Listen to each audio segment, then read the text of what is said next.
ఇటువంటి కార్యక్రమాలను ప్రారంభించినట్టు స్వాగతపరచండి, కరెంట్ని స్వాగతపరచండి, ఆరోగ్య పాఠశాలను వాక్య సందేశం ద్వారా సేవలను అభిషేకంతో నాట్యంతో మన అందరితో మాట్లాడి చివరి ప్రార్థన విజ్ఞాపన తీసుకున్న ప్రతి దేవుడు వారు సిద్ధపడి ప్రతి సిద్ధపరచినట్టు ఆత్మతో వేరుకొంది వేధించి అందించి బలపరిచి సిద్ధపరచండి. కార్యక్రమాన్ని నడిపించండి.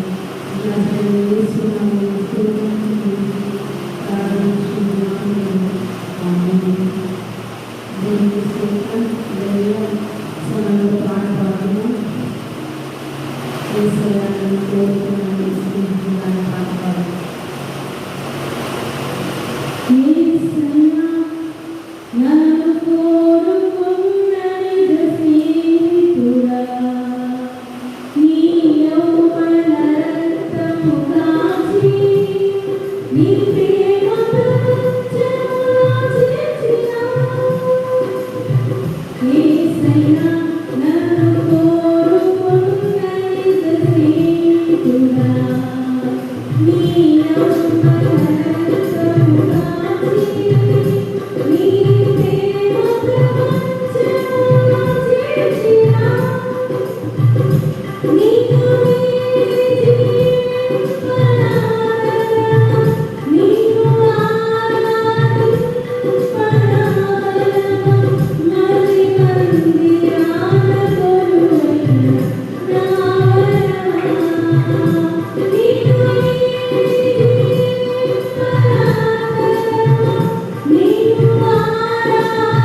అందరితో మీరే మాట్లాడండి. వినే చెవులు, గ్రహించే మనస్సు, వాటి ప్రకారం జీవించే జీవితాన్ని ప్రతి ఒక్కరికి మాకు అనుగ్రహించి నడిపించుమని యేసు నామమున అడుగుతున్నాము తండ్రి, ఆమేన్. ఈ సమయంలో వాక్య సందేశాన్ని విందాం.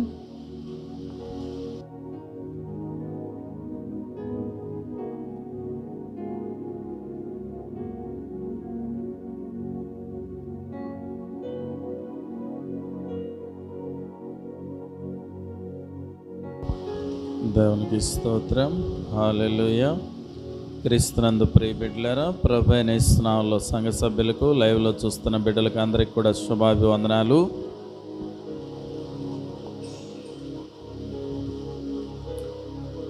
మనం 35వ మాట చూస్తూ ఉన్నాం.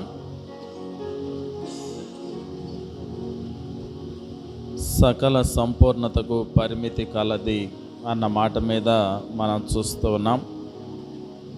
నిన్నటి దినములో కొన్ని పరిమితుల గురించి మనం చూసాం. ఈరోజు కూడా కొన్ని విషయాలు మనం చూడబోతూ ఉన్నాం. కీర్తనలు 119వ కీర్తన 96వ వాక్యం చదువుదాం. కీర్తనలు 119, 96వ వాక్యం. సకల సంపూర్ణతకు పరిమితి కలదని నేను గ్రహించి ఉన్నాను, నీ ధర్మోపదేశము అపరిమితమై ఉన్నది.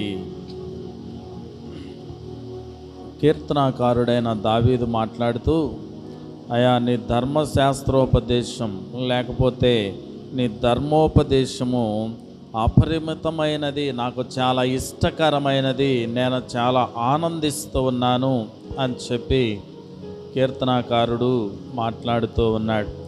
ఈరోజు చూడండి, మన జీవితాల్లో మనం ఆలోచన చేస్తే దేవుణ్ణి ఇష్టంగా ప్రేమించాలి. ఎప్పుడైతే దేవుణ్ణి ఇష్టంగా మనం ప్రేమిస్తామో ఎంత కష్టమైనా ప్రభు పాద సన్నిధికి వస్తాం. ఇష్టమైన వారి కోసం ఎంత దూరమైనా మనం వెళ్ళగలుగుతాం. ఇష్టం లేని వారి కోసము 4-5 ఇండ్ల మధ్య పక్కనున్నా కూడా వెళ్ళం.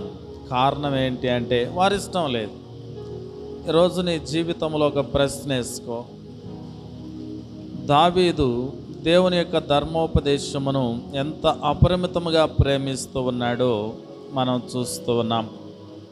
నీ వల్ల నా దేవుని కొరకు నేను జీవించాలి అని పరిమితి పెట్టుకుని దేవుని కొరకు నువ్వు జీవిస్తూ ఉన్నావా? రోజంతా సమయాన్ని వ్యర్థం పాలు చేసుకుంటున్నావా? చూడండి, ఒక సత్యాన్ని గమనించాలి. రోషము, పౌరుషము, పట్టుదల ఉన్నవారు ప్రియ దేవుని బిడ్డలారా 5 గంటలకు అలారం పెట్టుకుంటారు. 5 గంటలకు రాత్రి పనుకున్నప్పటి నుంచి తెల్లారి 5 గంటలకు లేచే వరకు అది ఒక పరిమితి. నేను 5 గంటలకు లేస్తాను అని ఒక పరిమితి పెట్టుకుంటారు. అలారం మోగుతానే టక్కన అలా ఆఫ్ చేసేసి మళ్ళీ పనుకుంటున్నామంటే ఆ పరిమితిని ధిక్కరిస్తూ ఉన్నాం కదా. ఇప్పుడు అనంతపూర్ నుంచి తాటిపత్రికి బస్సు ఉంది. నువ్వు కడపకు పోవాలని టికెట్ అడిగితే ఇస్తాడా? ఇవ్వడు కదా. తాటిపత్రికేనాయా ఈ బస్సు పోయేది అంటాడు. అంటే ఆ బస్సు పరిమితి అంతవరకే ఉంది. కాబట్టి మన జీవితాల్లో కూడా కొన్ని పరిమితులు మనం పెట్టుకోవాలి. ప్రభుని ప్రేమించే వారము అన్ని విషయాల్లో సౌఖ్యముగా ఉండగలుగుతాం. ప్రభుని ఎప్పుడైతే మనం ప్రేమించమో అప్పుడే కొరతలు, కొదవలు కనిపిస్తూ ఉంటాయి. అందుకే రోమాపత్రిక 8:28 ఆయన్ని ప్రేమించు వారికి సమస్తము సమకూడి జరుగుతూ ఉన్నాయి. మరి ఈరోజు నువ్వు ప్రభుని ప్రేమిస్తే నీ కొరత ఉంటుందా? నువ్వు ప్రేమించే విషయంలో వెనకబడ్డావు కాబట్టే నీకు కొరతలు, కొదవలు కనిపిస్తూ ఉన్నాయి.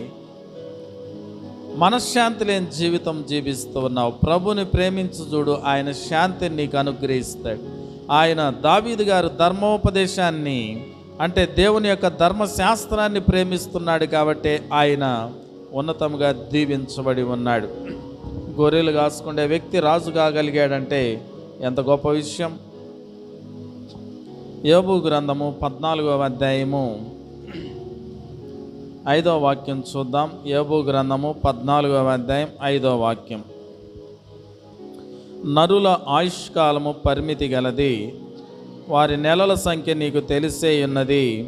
మించజాలని వయం పరిమాణం నీవు వారికి నియమించి ఉన్నావు. ప్రియ దేవుని బిడ్డలారు, ఇక్కడ ఆలోచన చేస్తే దేవుని యొక్క లేఖనం మనకు బాగా సెలవిస్తుంది. మానవుని యొక్క జీవితం ఎలాంటిది అనంటే నరులకు దేవుడు పెట్టిన ఆయుష్ పరిమితి గలది అని దేవుని యొక్క వాక్యం చెప్తా ఉంది. ఈరోజు గవర్నమెంట్ను కూడా తీసుకోండి, ఉద్యోగం వచ్చిన తర్వాత 60 సంవత్సరాలకు రిటైర్మెంట్ అని ప్రకటిస్తుంది. ఎందుకు? ఇక నువ్వు పనికిరావు అని. మరి రిటైర్డ్ అయిన తర్వాత నేను వచ్చి సేవ చేస్తానంటే నువ్వేం సేవ చేస్తావు? అప్పటికే నీకు షుగర్లు, బీపీలు, కాళ్ళ నొప్పులు, తలనొప్పులు, చేతుల నొప్పులు, టెన్షన్లు, పిల్లలకు పెళ్ళిళ్ళు చేయాలి. ఆ పిల్లలకు పెళ్ళిళ్ళైనా వాళ్ళు గర్భాలు అయితే వారికి చూసుకోవాలి, వారిని డెలివర్లు చేసుకుంటూ వాళ్ళ సంఖ్యలో ఎత్తుకుంటూ జోలాలి అని మనవరాల్ని ఆడించుకుంటూ ఉంటారు. ఏం సేవ చేస్తారు? యవన కాలం అంతా నీ సంపాదనకి అయిపోయా. వృద్ధాప్యం వచ్చేతలకి నేను సేవ చేస్తానంటే ఆ వచ్చిన పింఛన్లో సేవ చేస్తా కూర్చుంటావు. ఆ డబ్బులోనే ఎవరైనా పేదలు వస్తే వారికి ఇస్తావు. పాపం వాళ్ళు అంటారు, అబ్బా మా సేవకుడు ఎంత మంచివాడు అంటారు. ఎందుకు? వారికి నువ్వు ఇచ్చేవాడిగా ఉండవు కాబట్టి, నువ్వు తీసుకోవు కాబట్టి. ఆ వయసులో అంతా బాగా సంపాదించుకున్నావు, సెటిల్ అయిపోయావు, సెటిల్మెంట్ అయిపోయావు, పిల్లల్ని సెటిల్మెంట్లు చేసేసావు. ఇప్పుడు నేను సేవకు వస్తానంటావు. ఎందుకు? ఆ రిటైర్డ్ అయ్యేప్పుడు ఆ వచ్చిన అమౌంట్ సంఘంలో సంఘ కాపరికి గట్టబడుతుందని, ఆ సంఘ కాపరికి గట్టబడినప్పుడు సంఘంలో అవసరతలన్నీ ఆయన తీసుకొచ్చి తీరుస్తాడని. ఎందుకు ఇవ్వాలంతా మనమే సంఘం పెడితే పోలా అనేసి అలా చేస్తున్నారు. అంటే నువ్వు గవర్నమెంట్కే పరిమితిలో పనికి రాకపోతే ఆ తర్వాత ఇప్పుడు నువ్వు దేవునికి ఏం పనికి వస్తావు రిటైర్డ్ అయినాక? యవ్వన కాలంలో నరుడు కాడి మోయటం మేలు. ఈరోజు నువ్వు దేవుని కాడి మోయాలి, యవ్వన కాలంలో మోయాలి. అది పరిమితి పెట్టాడు దేవుడు. నీవు ప్రియ దేవుని బిడ్డలారా, పుట్టినది మొదలుకొని ప్రభువుని తెలుసుకున్నంత వరకు ఒక జన్మ విధానం వేరైతే, ప్రభువుని తెలుసుకున్నప్పటి నుంచి మరణించే వరకు ఒక పరిమితి. ఆ పరిమితిలో నువ్వేం చేయాలంటే ప్రభు సేవ చేయాలి. ప్రభు సేవలో రిటైర్మెంట్ ఉండదు. కాబట్టి మన జీవితాల్లో మనం జ్ఞాపకం చేసుకోవాలి. ఇక్కడ చూస్తే నరుల ఆయుష్కాలం పరిమితి కలది. వారికి పరిమితి పెట్టావు, మించజాలని వయం పరిమాణంని వారికి నియమించి ఉన్నావు. అంటే మించజాలని ఆయుష్ను వారికి ఇవ్వలేదు ప్రభు. వారు ఎంతకాలం భూమి మీద ఉంటే క్షేమమో, ఎంతకాలం జీవిస్తే మేలో అంతే ప్రభు పెట్టాడు ప్రియ దేవుని బిడ్డలారు. అంతకంటే ఎక్కువగా పెడితే వారి యొక్క శరీరము ట్రబుల్ అయిపోయి ఉంటుందని ప్రభుకు తెలుసు. అందుకే ఆ శరీరం ట్రబుల్ నుంచి ఆ ఆత్మ నలిగిపోకూడదని ప్రభు రాజ్యానికి తన ఆత్మను, మనలో పెట్టిన ఆత్మను చేర్చుకోవటానికి ప్రభు ఇష్టపడుతూ ఉన్నాడు. ఈరోజు మనకు పరిమితినిచ్చాడు ఆయుష్. ఆ ఆయుష్ మనం ఎలా కాపాడుకుంటూ ఉన్నాం నా ప్రియ దేవుని బిడ్డలారా? మనకిచ్చిన పరిమితిలో దేవుడు మనకిచ్చిన బెత్తిడంత ఆయుష్లో మనం ఎలాగుంటూ ఉన్నాం, మన బ్రతుకు ఎలాగుంటున్నది, ప్రభు కొరకు మహిమకరంగా జీవిస్తూ ఉన్నామా, ప్రభుకు దూరమై నెమ్మది లేక, సంతోషం లేక, సమాధానం లేక అయ్యో అని ఇలాగుంటూ ఉన్నామా? సమాధానకరమైన జీవితం ప్రభు దగ్గరే ఉంది ప్రియ బిడ్డలారా. ఆయన సమాధానమును కర్త అయిన దేవుడు అని మనం గుర్తుపెట్టుకోవాలి. రోమాపత్రిక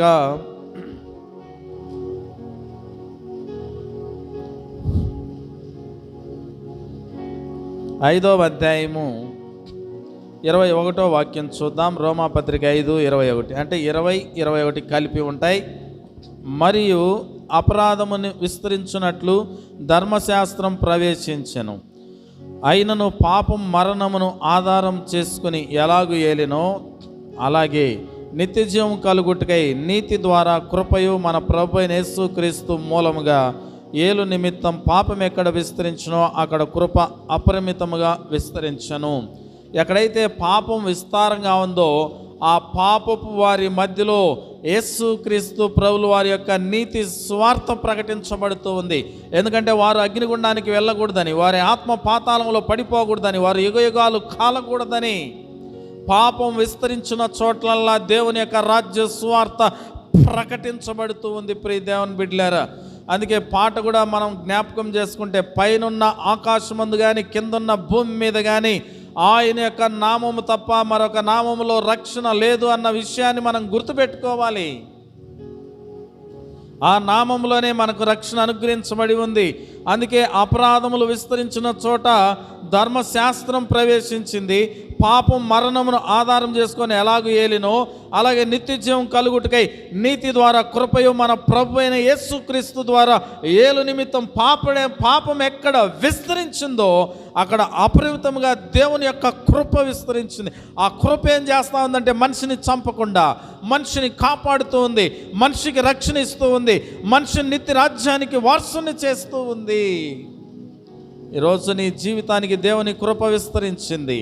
నువ్వు పాపం నుంచి బయటికి రావాలని కోరుకుంటున్నాడు. వ్యభిచారంలో ఉన్నావా, త్రాగుబోతనంలో ఉన్నావా, స్మోకింగ్ చేస్తూ ఉన్నావా, అల్లరితో కూడిన ఆటపాటల్లో ఉన్నావా, మత్తు పదార్థాల్లో పానీయాల్లో ఉంటూ ఉన్నావా, ఏ స్థితుల్లో ఉన్నావో ఆ స్థితిల నుంచి నువ్వు బయటికి రావాలని ప్రభు నిన్ను కోరుకుంటూ ఉన్నాడు ప్రియ దేవుని బిడ్డలారా. భార్యకి తెలియకుండా భర్త తెలియకుండా భార్య పాపాలు చేస్తున్నారేమో, బయటికి రావాలని దేవుడు మాట్లాడుతున్నాడు. తల్లిదండ్రులకు తెలియకుండా పిల్లలు పాపాలు చేస్తున్నారేమో, యవ్వన కాలంలో దాని నుంచి బయటికి రావాలని ప్రభు మాట్లాడుతున్నాడు. అక్రమ సంబంధమైన వడ్డీ వ్యాపారాలు చేస్తున్నావేమో, దాని నుంచి బయటికి రావాలని ప్రభు హెచ్చరిస్తూ ఉన్నాడు. నీ పాపాన్ని విడిచిపెట్టమంటున్నాడు. కృప విస్తరింపజేసి ఉంటూ ఉన్నాడు. ఆ కృప నిన్ను కనికరించి ఉంటున్నది. ఆయన కృప నిత్యము ఉంది ప్రియ దేవుని జనాంగమా. ఆ కృపను నువ్వు వ్యర్థపరచుకోవద్దు, ఆ కృపకు దూరం అయిపోవద్దు ప్రియ దేవుని బిడ్డ. ఆ కృప నుంచి నువ్వు దూరం కావద్దనే దేవుడు ఈరోజు నీతో మాట్లాడుతూ ఉంటూ ఉన్నాడు. అందుకే అపరిమితముగా విస్తరించింది ఆయన యొక్క కృప. పాపం ఎక్కడైతే విస్తరించిందో, పాపం ఎక్కడైతే ఏలుతూ ఉందో అక్కడికి దేవుని యొక్క కృప వచ్చింది. అక్కడికి యేసుక్రీస్తు ప్రభుల వారి యొక్క స్వార్థ ప్రకటించబడుతూ ఉంది. ఈనాడు అనేక మంది మార్చబడటానికి ఆ నరహంతకులు సైతం, వ్యభిచారులు సైతం, త్రాగుబోతు వారి సైతం, పాపిష్టి జీవితాల్లో ఉన్న వారి సైతం మార్చబడ్డారు అని అంటే దేవుని యొక్క కృప వారిని రక్షించింది, దేవుని యొక్క కృప వారిని ప్రేమించింది. అందుకే దేవుని యొక్క కృప, ప్రియ దేవుని బిడ్డలారా, నీ పట్ల అపరితముగా చూపి ఉంటూ ఉన్నది. ఆ విపరీతమైన ఆయన ప్రేమ ఎంత గొప్పది అంటే వివరించలేం. ఆయన ప్రేమ ఆకాశముకు భూమి కంటే ఎత్తైంది, సముద్రము కంటే లోతైంది. అందుకే ఆయన ప్రేమ ఉంది కాబట్టి ఈరోజు నిన్ను దేవుడు కనికరించాడు, కృప చూపాడు. నా ప్రియ దేవుని బిడ్డలారా, మన జీవితాల్లో మనం రక్షణ పొందుకోవాలని దేవుడు మన కోసం కలువరి సిలువలో ప్రతి మానవుని కొరకు ప్రాణం పెట్టాడు. అందుకే ఆ నీతి ద్వారా కృప, అది ప్రభు అయిన యేసు క్రీస్తు ద్వారా విస్తరించింది.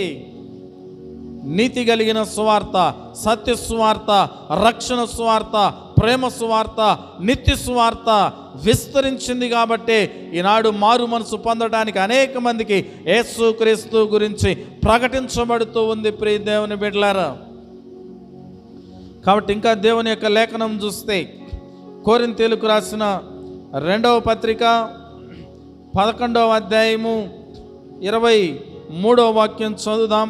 కొరింథీయులకు రాసిన 2వ పత్రిక 11వ అధ్యాయము 23వ వాక్యం చదివితే, వారు క్రీస్తు పరిచారకుల వెర్రివాని వలె మాట్లాడుచున్నాను, నేనును మరీ ఎక్కువగా క్రీస్తు పరిచారకును, మరీ విశేషంగా ప్రయాసపడి తిని, మరీ అనేక పర్యాయములు చెరసాల్లో ఉంటిని, అపరితముగా దెబ్బలు తింటిని, అనేక మార్లు ప్రాణభయాల్లో ఉంటిని. అయినా కూడా ప్రభు స్వార్థ పౌలు గారు ప్రకటించడానికి గల కారణం ఏంటంటే ఆయన యొక్క కృప అపరిమితముగా ఆయన్ని పట్టుకొని ఉంటూ ఉన్నది. ఆయన పని చేయటానికి పౌలు గారిని వాడుకొని ఉంటూ ఉన్నది. ప్రియ దేవుని బిడ్డలారా, 5 మార్లు ఒకటి తక్కువ 40 దెబ్బలు తిన్నాడు. 5 మార్లు యూదుల చేత, ప్రియ దేవుని బిడ్డలారా, ఒకటి తక్కువ 40 దెబ్బలు, అలాగూ 5 మార్లు ఆయన దెబ్బలు తిన్నా కూడా ప్రభు స్వార్థను విడిచిపెట్టలా, ప్రభు యొక్క వాక్యాన్ని బోధించడం మానివేయలా. ఈనాడు తలనొప్పి వస్తే, జ్వరం వస్తే, దగ్గు వస్తే, జలుబు వస్తే, వాన వస్తే, వరదలు వస్తే, ఎండొస్తే, చలి పెడితే, గాలి పెడితే ప్రభు సన్నిధికి నువ్వు రాలేకపోతుంటున్నావేమో. ప్రభు వాక్యాన్ని నువ్వు మీరకూడదు. ఆయన కృప, నీతి, సమాధానం మనల్ని వెంటాడుతూ ఉంది. ఆయన కృపామయుడు, ఆయన కృప మనల్ని ప్రేమిస్తూ ఉంది, ఆయన కృప మనల్ని కనికరిస్తూ ఉంది. ఆయన కృప ద్వారానే ఇంకా మనం బ్రతుకుచున్నాం. విశేషముగా ప్రయాసపడ్డాడంట ప్రభు పరిచర్యలో. ఈరోజు నువ్వు ఎంత మటుకు ఆయన పరిచర్యలో విశేషంగా ప్రయాసపడుతూ ఉన్నావు? ఏముంది నువ్వు చెప్పుకోవడానికి ప్రయాసపడడంలో? అపరితముగా ప్రియ దేవుని బిడ్డలారా, ఈరోజు మన జీవితాల్లో ఆయన పరిచర్య విషయంలో ముందుకు పోయేవారిగా ఉంటూ ఉన్నామా? ఏ విషయంలో వెనకబడిపోయామో పరిశీలన చేసుకోండి, ఏ విషయంలో వెనకున్నామో పరిశీలన చేసుకోండి. ప్రభుతో ఐక్యత కలిగి, ప్రభుతో సమాధానం కలిగి, పరిచర్యలో ప్రభు కొరకు నిలబడే వ్యక్తులుగా మనం ఉండాలని ప్రభు కోరుకుంటూ ఉన్నాడు. ఈరోజు మన స్థితిగతులు ఎలాగుంటున్నాయి, మన బ్రతుకులు ఎలాగుంటూ ఉన్నాయి? మనము ప్రభుని ప్రేమించేవారుగా ఉన్నామా? ప్రభుకు దూరముగా జీవించేవారుగా ఉంటున్నామా? ఆయన్ని ప్రేమించే వారికి సమస్తము సమకూడి జరుగుతాయి.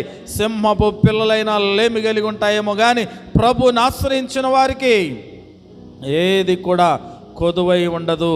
గలతీయులకు రాసిన పత్రిక 1వ అధ్యాయము 13వ వాక్యం చదివితే దేవుని యొక్క లేఖనం ఈ విధంగా సెలవిస్తూ ఉంది. గలతీయులకు రాసిన పత్రిక 1వ అధ్యాయము 13వ వాక్యం, పూర్వమందు యూదా మతస్థుడునై ఉన్నప్పుడు నేను దేవుని సంఘమును అపరితముగా హింసించి నాశనము చేయుచున్నాను అని పౌలు గారు చెప్పాడు. ప్రభుని నమ్మకమందు యూదా మతస్థుడై దేవుని సంఘమును అపరిమితముగా హింసిస్తూ నాశనం చేసే వ్యక్తిగా ఉన్నాడు. అటువంటి వ్యక్తిని దేవుడు ఏం చేశాడు? పట్టుకున్నాడు. ఆ పాపం విస్తరించిన కాడ కృప విస్తరించింది. దేవుని యొక్క కృప సౌలును పౌలుగా మార్చింది.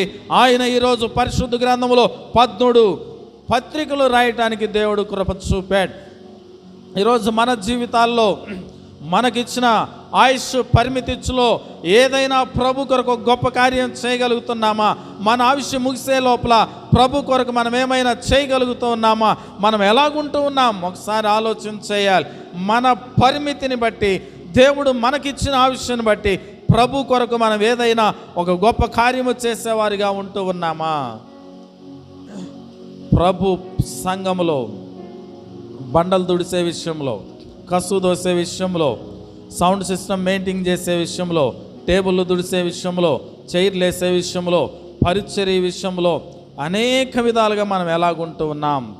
మంచి పరిచర్య చేసినప్పుడే మనము, మన కుటుంబాలు దీవించబడతాయి. నా ప్రియ దేవుని బిడ్డలారా, ప్రభు కొరకు మనం ఎలా ఉంటున్నాం ఆలోచన చేయాలి. సౌలును మార్చిన వాక్యం ఈరోజు నిన్ను నన్ను మారుస్తూ ఉంది. కాబట్టి ఈరోజు మనం ఎలాగుంటూ ఉన్నాం? ప్రభు కొరకు సాక్షులుగా బ్రతుకుదాం. ప్రభు మనల్ని, మన కుటుంబాలని, పౌల్ని పరిచర్యలో బలంగా వాడుకున్నట్లు ప్రభు కూడా మనల్ని మనకిచ్చిన పరిమితిలో, మనకిచ్చిన ఆయుష్లో నమ్మకంగా జీవిద్దాం. మనల్ని, మన కుటుంబాలని దేవుడు దీవించునుగాక. ఆమేన్. ప్రార్థన చేసుకుందాం. ప్రేమ కలిగిన తండ్రి, ప్రభువైన యేసునామములో మీకు వందనాలు.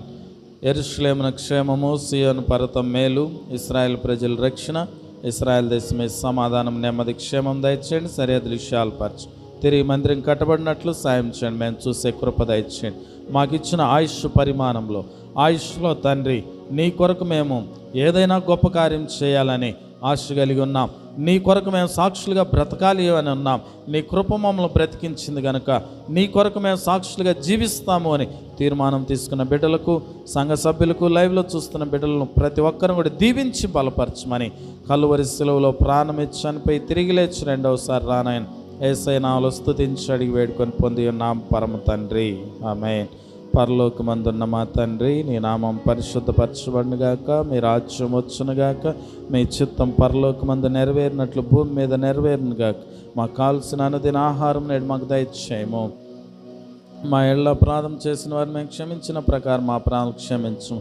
మమ్మల్ని శోధనలోకి కీడును తప్పించు. రాజ్యం, బలము, శక్తి, మహిమ నిరంతరం మీరై ఉన్నావు స్వామి. ఆమేన్. మన తండ్రి అయిన దేవుని ప్రేమయు, రక్షకుడైన యేసయ్య కృప, పరిశుద్ధాత్మక ఆదరణాన్ని సావాసము సంఘ సభ్యులకు, లైవ్లో చూస్తున్న బిడ్డల కుటుంబాలకు, చేరొచ్చిన బిడ్డలకు, ఇశ్రాయేల్ ప్రజలకు, మనకందరికి సదాకాలం తోడైన నడిపించి ఆశీర్వదించునుగాక. ఆమేన్. ఆమేన్.